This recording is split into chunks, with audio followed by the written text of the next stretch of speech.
ஓம் சக்தி. ஓம் சக்தி. ஓம் சக்தி. ஆதிகாலத்தில் பெண்களுக்கு முக்கியத்துவம் இருந்தது. ஆனாலும் ஆன்மீகத்தில் முக்கியத்துவம் இருந்ததில்லை. பெண்களுக்கும் ஆன்மீகத்தில் ஈடுபாடு இருந்ததில்லை.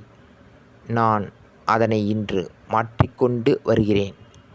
பெண்கள் இதனை புரிந்துகொண்டு ஆன்மீகத்தில் ஈடுபாடு வைத்துக்கொண்டு கரையேற வேண்டும். இது அன்னையின் அருள்வாக்கு. ஓம் சக்தி.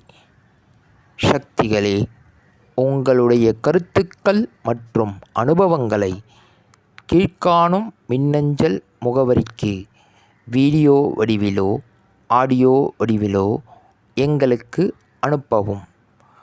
மற்றும் மறுவூர் மகிமை யூடியூப் சேனலை சப்ஸ்கிரைப் செய்யவும். ஓம் சக்தி.